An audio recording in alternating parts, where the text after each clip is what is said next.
नमस्कार, मेरा नाम टी प्रतीक राव है। मैं एक IRTS ऑफ़िसर हूँ 2019 बैच का, और मैंने इस साल सिविल सर्विसेज एग्ज़ामिनेशन में 459 रैंक प्राप्त करी है। आज मैं आपसे अपने एसे स्ट्रैटेजी के बारे में बात करने जा रहा हूँ। वो इसलिए क्योंकि इस साल मेरे एसे में 147 मार्क्स हैं, जो कि possibly one of the highest marks हैं दिस ईयर एसे में। और कुछ जो चीज़ें मैंने अपने 4 साल की यूपीएससी जर्नी और 4 मेंस और 4 एसे में सीखी है, वो मैं आपसे थोड़ा शेयर करना चाहूँगा कि आप कैसे एसे के लिए प्रिपेयर कर सकते हैं। सबसे पहले मैं ये बताना चाहूँगा कि कुछ मिथ्स हैं जो एसे के बारे में घूमते रहते हैं और आप मार्केट में सुनते हैं, कई एस्पिरेंट से भी सुनते हैं। ये थोड़े मिथ्स हमको अवॉइड करने चाहिए। सबसे पहले मिथ ये है कि एसे के लिए बहुत अच्छी इंग्लिश आनी चाहिए या फिर आपका लैंग्वेज में बहुत ज़्यादा कमांड होना चाहिए। ये बिल्कुल ज़रूरी नहीं है। एसे जो है वो एक एक्सप्रेशन है आपकी थॉट प्रोसेस का। वो एक्सप्रेशन के लिए आपको लैंग्वेज एज अ टूल लगता है, बट लैंग्वेज पे mastery is possibly not required. दूसरा मैं ये बोलना चाहूँगा कि काफ़ी जगह एक मिथ होता है कि एसे ऑप्शनल से काफ़ी इफ़ेक्ट होता है। आपका ऑप्शनल कैसा है, अगर आप जीएस या जनरल स्टडीज़ से ओवरलैपिंग करते हुए ऑप्शनल्स चूज़ करते हैं तो उन ऑप्शनल से आपको बेहतर हेल्प होती है। मेरा मानना है कि ऐसा ज़रूरी नहीं है। मेरा खुद का ऑप्शनल बिज़नेस मैनेजमेंट या मैनेजमेंट था, और इसलिए मुझे बिज़नेस मैनेजमेंट या मैनेजमेंट था, और मुझे कभी ऐसा फ़ील नहीं हुआ कि बिज़नेस मैनेजमेंट या मैनेजमेंट की वजह से मुझे कभी भी ऐसे राइटिंग में कोई अड़चन आई। और इसीलिए मुझे ये लगा कि एक जो मिथ होता है कि ऑप्शनल आप ऐसे को देखकर चूज़ करें या फिर वो हेल्प करता है, आई थिंक वो बहुत हद तक सही नहीं है। दोस्तों, सोशियोलॉजी के टॉपर्स के मुंह से तो आपने बहुत बार सुना होगा कि उन्होंने स्लीपी के रिसोर्सेज यूज किए। तो लेकिन ऐसे भी कुछ टॉपर्स हैं जो सोशो ऑप्शनल से नहीं है। वो क्यों स्लीपी का नाम लेते हैं?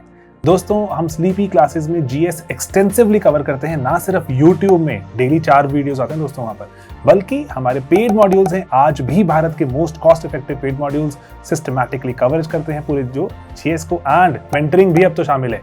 दोस्तों, मैं आपको इनवाइट करता हूं इस पूरी जर्नी में, जो कि भारत के ग्रास रूट से क्रिएट कर रही है अब टॉपर्स।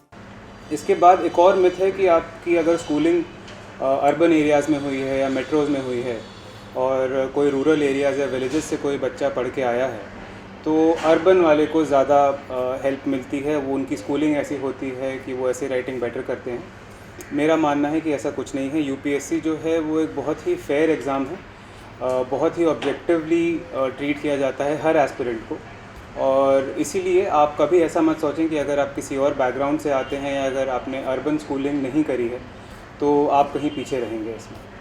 तो इन मिथ्स को दूर रखते हुए अब हम चलते हैं और ये देखते हैं कि ऐसे बेसिक्स क्या होते हैं और ऐसे पेपर में फ़ोकस करना ज़रूरी क्यों है। बेसिक देखिए, जीएस के हर पेपर की तरह, बाकी सब मेंस के पेपर की तरह ऐसे में भी 250 मार्क्स होते हैं, 250 मार्क्स। पर ऐसे की खासियत ये है कि ऐसे में आपको डिस्प्रपोर्शनेटली हायर मार्क्स मिलते हैं as compare to general studies. जहाँ की जनरल स्टडीज़ का एवरेज अगर जाएगा 90 टू 95 या 100 तक, आपके ऐसे का एवरेज 115-120 तक जाता है, और वहीं आप एक 15-20 मार्क का डिफरेंस बना लेते हैं, जो कि यूपीएससी टाइप की एग्ज़ाम में 15-20 मार्क का डिफरेंस बहुत बड़ा डिफरेंस होता है। तो इस चीज़ को ध्यान रखते हुए, जहां आपको डिस्प्रपोर्शनेटली हायर मार्क्स मिलने की एक उम्मीद है, तो हम ऐसे पे हमें ध्यान देना चाहिए। और ऐसे पेपर इसलिए भी ज़रूरी है बिकॉज़ एक बेसिक एफर्ट से, एक बेसिक आइडियोलॉजी को लेकर, एक बहुत ही बेयर मिनिमम स्ट्रक्चर रखकर हम ऐसे में अच्छे मार्क्स स्कोर्स कर सकते हैं। ऐसे में देखिए खूबी ये है कि द फील्ड इज़ ओपन। आपको जो लिखना है, जैसे लिखना है, जिस विषय पे लिखना है, आप चूज़ कर सकते हैं। And out of all the papers, शायद ऐसे एक ऐसा ही पेपर है जहां आपको चॉइस मिलती है कि आप क्या लिखना चाहते हैं। आपको दोनों पार्ट्स में, सेक्शन ए और सेक्शन बी में 4 ऑप्शंस होते हैं, जिसमें से आपको एक चूज़ करना होता है। एंड वहीं आप ये चीज़ डिसाइड कर सकते हैं कि आप सबसे बेहतर क्या लिख सकते हैं। तो ये कुछ बेसिक चीज़ें हो गई ऐसे के बारे में। अब हम अगर फॉर्मेट की बात करें, तो जनरली ये सबको पता होता है, बट मैं फिर एक बार इसको दोहरा देता हूँ, रीइटरेट कर देता हूँ कि ऐसे में एक हम स्ट्रक्चर जो है इंट्रोडक्शन, बॉडी, कंक्लूजन का एक फॉर्मेट फॉलो करते हैं। मैं उसे एक 181 फॉर्मेट बोलता हूँ, बिकॉज यूपीएससी आपको 10 से 12 पेज देती है एक ऐसे को लिखने के लिए, और 2 ऐसेज होते हैं। तो आप 1 से 1.5 पेज का इंट्रोडक्शन, आधे पेज का कनेक्टिंग पैराग्राफ, 6 से 8 पेज की आपकी बॉडी जिसमें आपके मेन आर्ग्यूमेंट्स होंगे, और कंक्लूजन के 1.5 से 2 पेज जिसमें एक आपका प्री कंक्लूजन होगा। प्री कंक्लूजन क्या होगा वो मैं आपको थोड़ी देर में एक बार बताऊंगा। तो ये एक बेसिक फॉर्मेट रहता है। हर पेज पे करीबन 100 से 120 वर्ड्स होंगे। मान लीजिए आप 1100 से 1200 वर्ड्स का टारगेट रखते हैं हर ऐसे के लिए। तो ये एक ब्रॉड पिक्चर है हर ऐसे को जो आप ध्यान में रखते हुए अपना ऐसे आगे लिख सकते हैं। इसमें अब देखिए हर ऐसे को कैसे अप्रोच करना है। 3 घंटे होते हैं, 1.5 घंटे दोनों ऐसेस को देने हैं। मेरा मानना ये है कि लिखने का टाइम होना चाहिए अराउंड 1 घंटा 1 घंटा 5 मिनट, और थिंकिंग टाइम आपका होना चाहिए 20 से 25 मिनट का, जिसमें कि आप पहले 5 से 10 मिनट जो हैं वो आप टॉपिक चूज़ करने में लगाएं, क्योंकि वो सबसे इम्पॉर्टेंट चीज़ है। अगर आपने टॉपिक गलत चूज़ कर लिया, हाफ वे थ्रू दी ऐसे, आधे ऐसे में लिखकर आपको लगेगा कि मेरे पास कंटेंट कम पड़ रहा है या कि मैं इस ऐसे को पूरा नहीं कर पा रहा हूँ। तो 5 मिनट कम से कम दोनों सेक्शन ए सेक्शन बी में आप लगाएं टॉपिक चूज़ करने के लिए। और टॉपिक ऐसे चूज़ करें, कुछ पैरामीटर्स हैं। पहला पैरामीटर ये है कि उस टॉपिक को आप समझें। वो प्रॉम्प्ट, ऐसे प्रॉम्प्ट आपसे क्या पूछ रहा है वो आपको एब्सोल्युटली क्लियर होना चाहिए। दूसरा चीज़ हमें ये ध्यान रखना चाहिए कि ऐसे प्रॉम्प्ट पढ़ने के बाद क्या आपके पास उस बारे में कंटेंट है। आपने जितना जीएस में पढ़ा है कंटेंट वहीं से आएगा, पर क्या कंटेंट आपके पास रिच है और क्या उसको एक फ़्लो में लिख सकते हैं। तो ये चीज़ आपको देखनी पड़ेगी। तीसरी चीज़ ये है कि अगर आप 2 ऑप्शंस में से चूज़ नहीं कर पा रहे हैं और आपको ऐसा लगता है कि कोई एक ऑप्शन है जो बहुत सारे बच्चे ज़्यादा चूज़ करेंगे, देन आप दूसरा ऑप्शन चूज़ कर सकते हैं। तो ये चूज़ करने के लिए मैं बता रहा हूँ। और दूसरा होता है जो मैंने बोला, बाकी के 20 से 25 मिनट जो हैं आपके, वो जाएंगे ब्रेनस्टॉर्मिंग में या फिर ऐसे को स्ट्रक्चर करने में, कंटेंट निकालने में आपके दिमाग से। तो 20 से 25 मिनट आप एक जो एंड में रफ़ पेजेस दिए होते हैं उसमें आप अपना रफ़ वर्क करेंगे और एक बेसिक ढांचा बनाएंगे ऐसे का, कि आप इंट्रोडक्शन में क्या लिखेंगे, आपको कितने कोट्स याद आ रहे हैं, आप बॉडी को किन थीम्स में डिवाइड करना चाहते हैं, कंक्लूजन में क्या लिखेंगे, किन एग्जांपल्स को मेंशन करेंगे, एट्सेट्रा एट्सेट्रा। इन सब चीज़ों को जो मैं बता रहा हूँ इस बारे में मैंने काफ़ी डिटेल में एक ब्लॉग भी लिखा हुआ है। और जिस विषय में मैं बात कर रहा हूँ तो ऐसे का मैंने एक ब्लॉग भी लिखा हुआ है, जो कि मैं इस वीडियो में एक नीचे शायद लिंक अटैच कर देंगे। तो आप वहाँ जाके मेरी ऐसे कॉपीज़ और जो मैंने एक डिटेल्ड एक चीज़ लिखी है कि ऐसे को कैसे अप्रोच करें, वो आप देख सकते हैं। तो वो ज़्यादा बेनिफिशियल रहेगा। आज मैं सिर्फ आपको एक ब्रॉड फ्रेमवर्क बताने का ट्राई कर रहा हूँ कि ऐसे को अप्रोच कैसे करें। ऐसे लिखना आपको ही है, अप्रोच में थोड़ी बहुत बता सकता हूँ, गिवन कि इस साल थोड़े बहुत मार्क्स मुझे ज़्यादा दे दिए गए हैं। अब देखिए, इसके बाद हम आते हैं कि ऐसे में क्या लिखना होता है, यूपीएससी की डिमांड क्या है। हम आंख बंद करके ऐसे लिखना शुरू नहीं कर सकते। हर एग्ज़ाम का एक प्रॉम्प्ट होता है, एक डिमांड होती है, और यूपीएससी की भी डिमांड है। बहुत बार ये मार्केट में हमको पता नहीं चलती है। तो डिमांड जो है वो यूपीएससी जो अपना नोटिफिकेशन निकालती है, जो फरवरी या मार्च के आसपास हर साल आता है, जिसमें आप प्रीलिम्स का फॉर्म भरते हैं, उस नोटिफिकेशन में आप देखेंगे तो ऐसे पेपर की डिटेल्ड डिमांड उसमें लिखी हुई है। और उसमें एक्चुअली 5 चीज़ें हैं जो यूपीएससी एक एस्पिरेंट से हर ऐसे में जानना चाहती है। तो मैं 5 चीज़ें एन्यूमरेट कर देता हूँ अभी। पहला है keeping close to the subject. जो हमने पहले बात करी थी कि सब्जेक्ट आपको अगर क्लियर है तभी आप सब्जेक्ट को सीधा रखते हुए उसको बांध के और आप कंटिन्यू कर सकते हैं। तो keeping close to the subject से पास रहना बहुत ज़रूरी है, क्योंकि अगर आप भटक गए तो आपका ऐसे का मीनिंग चला जाएगा और एग्ज़ामिनर आपको उन चीज़ों पे मार्क्स नहीं दे पाएगा। दूसरी चीज़ यूपीएससी जो पूछती है वो है arranging in an orderly fashion. ठीक है, एक तरीके से, एक नियमित ढंग से आपके आइडियाज़ को एक फॉर्मेट में प्रेजेंट करना, क्योंकि ऑर्डर होगा। एक क्रम में चीज़ें होंगी तो आपको उसमें एक लय दिखेगी, उसमें एक फ़्लो दिखेगा, और जब वो फ़्लो दिखेगा तो एग्ज़ामिनर के लिए पढ़ना आसान होगा।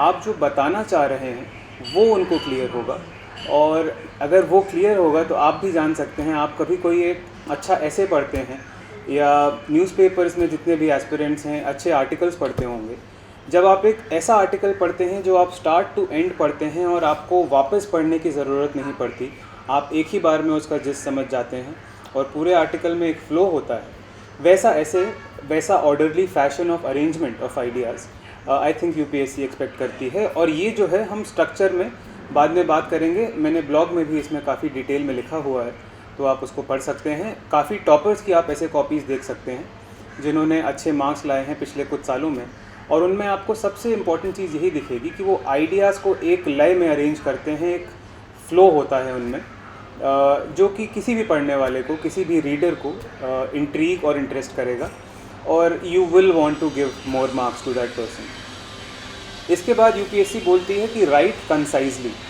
ठीक है ना, एक्यूरेट लिखें, सही लिखें, छोटा लिखें। ये बहुत ज़रूरी चीज़ है। हम क्या करते हैं कि एक पेज पे अगर मैंने बोला 110 वर्ड्स हैं, आप पूरे एक पेज में एक दो या पूरा एक कभी कभी पैराग्राफ लिख देते हैं। मेरा मानना ये है कि छोटे पैराग्राफ, छोटे sentences and every sentence 4 to 5 words, अगर आप इस चीज़ को गांठ बांध लेंगे, आई थिंक पढ़ने वाले के लिए काफ़ी आसान होगा और समझना काफ़ी आसान होगा। कभी कभी इंग्लिश में या आप हिंदी में जिस भी लैंग्वेज में ऐसे लिख रहे हों, कभी कभी लंबे सेंटेंसेस में कॉम्प्लेक्सिटी आ जाती है। तो जब राइट कंसाइजली यूपीएससी एक चीज़ पूछ रहा है आपसे, तो आप छोटा लिखें, जितना सिंपल सेंटेंस हो सकता है उतना सिंपल लिखें, और हर पैराग्राफ को 4 से 5 मैक्सिमम सेंटेंस रखें। एक पेज पे 2 से 3 पैराग्राफ्स, इससे कम ना रखें, वरना पढ़ने वाले को भी थोड़ी बोरियत हो सकती है लंबे लंबे पैराग्राफ्स देखकर। इसके बाद 2 चीज़ें यूपीएससी आपसे डिमांड करती है। देखिए, अभी पहले 3 जो चीज़ें उन्होंने बोली हैं, इसमें कंटेंट की कहीं ज़्यादा बात नहीं हुई है, स्ट्रक्चर की बात हुई है कि सब्जेक्ट से पास रहें, कंसाइजली लिखें, ऑर्डरली फैशन में लिखें। अब यूपीएससी जो है वो आती है आपके कंटेंट पर और 2 चीज़ें बोलती है, effective expression and exact expression. ठीक है, इफ़ेक्टिव एक्सप्रेशन क्या होता है कि आप एक ऐसे वे में लिखें जहां पढ़ने वाले को लगे कि आप जो बात कर रहे हैं वो सही है और वो उससे कुछ हद तक अग्री करते हैं। ठीक है, persuasive writing is what I would call this. आपको पढ़ने वाले को ये परसुएट करना है कि ऐसे में जो आप एक अपना आर्ग्यूमेंट, एक थीसिस लेके आ रहे हैं, जिस बारे में आप पूरे ऐसे में बात कर रहे हैं, क्या वो थीसिस कंसिस्टेंट है, क्या आपके आर्ग्यूमेंट्स वैलिड हैं, क्या वो एग्जांपल्स आपके आर्ग्यूमेंट्स को शूट कर रहे हैं, और फाइनली आप जो कंक्लूजन देख रहे हैं वो कितना इफ़ेक्टिव है, और क्या वो जो थीम आपको दी गई है, प्रॉम्प्ट दिया गया है, उसको सूट कर रहा है कि नहीं। तो इफ़ेक्टिवनेस जो है वो आपके परसुएसिव राइटिंग से आती है। दूसरी चीज़ जो इफ़ेक्टिव राइटिंग में है वो है एनालिसिस।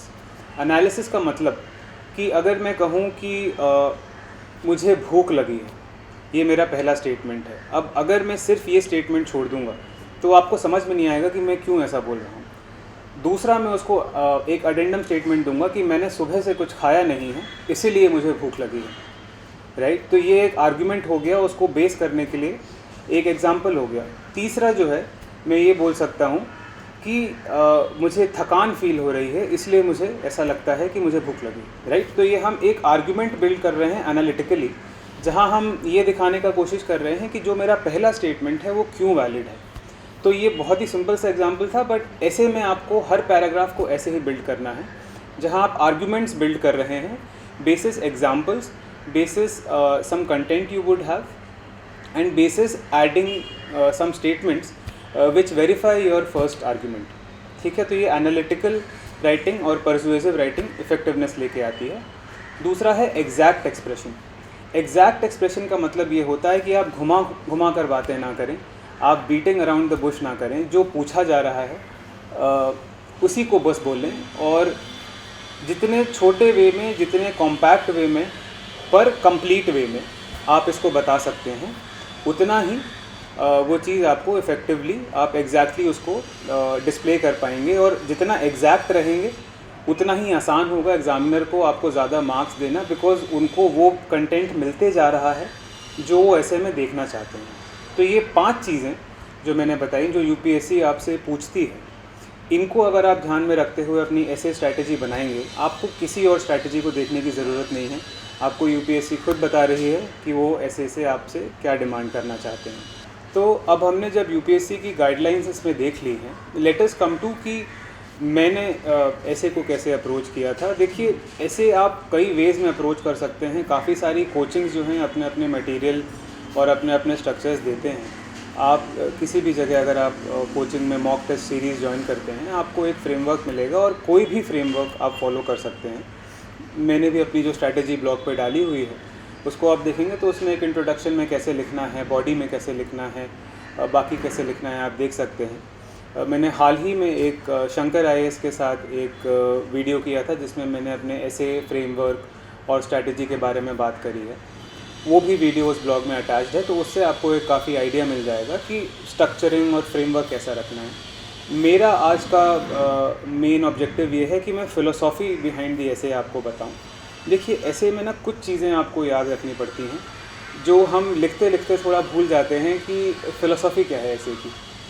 सबसे पहली चीज़ है फ़्लो, आप कितने लय में ऐसे को लिखते हैं। दूसरा चीज़ है कंटेंट। हम बहुत बार कंटेंट के पीछे भागते हैं कि ऐसे का कंटेंट नहीं मिल रहा, ये नहीं हो रहा। कंटेंट आपके पास है, जीएस में जितनी आपने पढ़ाई करी है वो सारा आपका ऐसे का कंटेंट है, सिर्फ उसको आपको स्ट्रक्चर करना है। स्ट्रक्चर कैसे करेंगे? ऐसे के 25 थीम्स बना लीजिए, बड़े बड़े थीम्स जो हैं, हेल्थ, एजुकेशन, विमेन, चिल्ड्रन। इन थीम्स पर आप एक 1 to 2 पेजर शॉर्ट नोट्स बनाएं जिसमें आप ऐसे के लिए जो कंटेंट आपको एक्सट्रैक्ट करना है जीएस से, वो एक्सट्रैक्ट करके वो एक 2 पेजर बनाएं, जो 1 पेजर बनाएं, जिसको आप ऐसे पेपर के पहले बहुत तेज़ी से फटाफट रिवाइज़ कर सकते हैं। वो कैसे बनेगा 1 पेजर? पहले आप कुछ कोट्स लिखेंगे जो उस थीम को रिलेट करते हैं। उसके बाद आप थोड़े से एग्जाम्पल्स लिखेंगे जो उस थीम से रिलेट करते हैं। थोड़े फैक्ट्स, डेटा लिखेंगे, गवर्नमेंट सोर्सेज के फैक्ट्स लिखेंगे।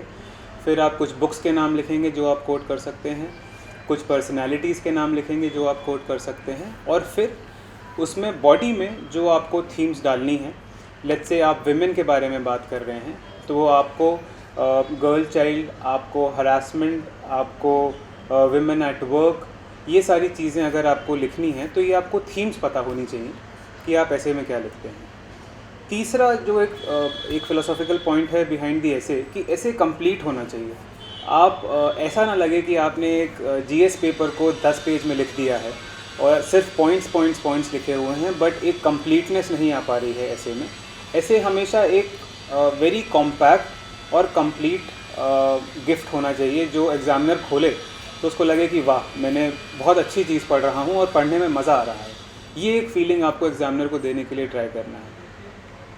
तीसरी चीज़ होना है कि आप ऐसे रेलेवेंट लिखें। एक ये फ़िलोसॉफिकल एंगल है कि आप रेलेवेंसी रखें जब आप ऐसे लिख रहे हैं। आपसे अगर मान लीजिए इंडिया यूएस रिलेशंस के बारे में कोई ऐसे हो रहा है, तो उसमें आप 1948 की बात करेंगे या प्री इंडिपेंडेंस भी बात करेंगे, वर्ल्ड वॉर बात करेंगे, बट आपको कंटेम्प्रेरी इश्यूज़ पे थोड़ा ज़्यादा फोकस करना है, बिकॉज वो आज के इंडिया यूएस रिलेशंस के लिए रेलेवेंट हैं।